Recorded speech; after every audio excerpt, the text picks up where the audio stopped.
So today's mostly going to be all body weight, so you really won't need any equipment at all until you get to the very bottom section. But we're going to start out with 3 rounds of London bridges. We're going to do that for 30 seconds.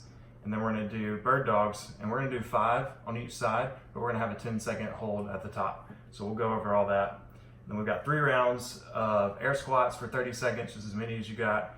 And then we're going to do those partial push-ups again, as many reps as possible for each section. So we'll do the bottom and then we'll do the top, as many reps as possible. And then we've got 3 rounds to finish it off with walking lunges. We've got your farmer's carries, which we'll use some weight for those, and down dog shoulder press. For the shoulder presses here, you might want to get like a mat or something to do those over, just as an added safety precaution. So warm up today won't be too extensive. We will start out in that runner stretch position, but we're going to kind of hit a few things at once. So we'll go from runner stretch, pressing up into a hamstring stretch. So just give me about 12 of those.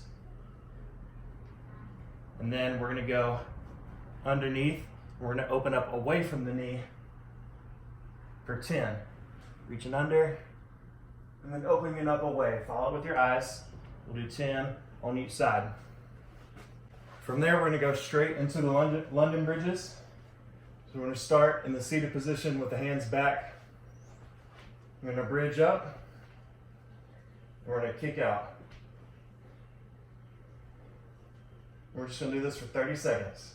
Just full extension with the leg. Try to keep those hips up so they're not sagging super low to the ground. Just as high as you can keep them. For the bird dogs, we're going to go back to the all-4 position from the hands and knees. I'm going to angle this way so you can see everything.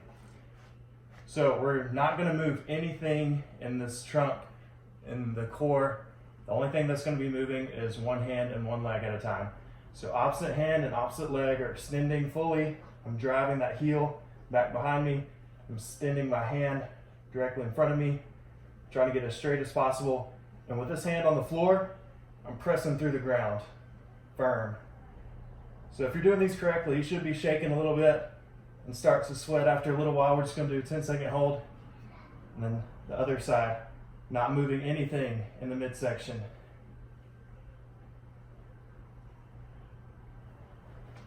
For those air squats, just make sure they're nice and low. Just get a good pace. Don't let them look sloppy. Watch the knees and the feet. Make sure the arches aren't caving. Knees are rotated out. And again, depth is the goal here. And on the partial push-ups, so we're going to start from the bottom first. We'll do that first 6 inches. So that's the sticking point for many people on the bench press. So we're really going to strengthen that range from about here to here. And then we're going to do the top part from down to about halfway. So it's going to look like starting from the ground right here, as many as you got.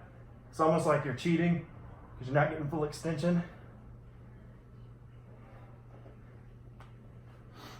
And then we'll go from the top down, about halfway, as many as you got. This last section, if you can get outside to do it, it'll probably be ideal. So we'll start with the walking lunges, no weight unless you just want an added challenge. So good step forward, not so far that we're coming up on the toes and the knees going this way. We still want to keep that heel and toe down and sink those hips down in the middle. For the farmer's carries, you're just going to need 2 decent sized dumbbells, something that's going to be challenging the core. It's going to be challenging grip strength a little bit as well. But we're just going to go up and down the hill if you have one. If not, then we'll do 25 yards or so down and back, and that'll be 1 round. Stand up nice and tall, chest up, shoulders back, walking in a straight line without wobbling. And the very last thing is the down dog shoulder press. So we're going to get that down dog position, get those feet just as wide as you need for balance, going head first to the ground. These are going to be really challenging towards that 2nd and 3rd set. So take your time with them. Get a pad or something you can put under your head just in case you were to bonk the head, but try not to do that.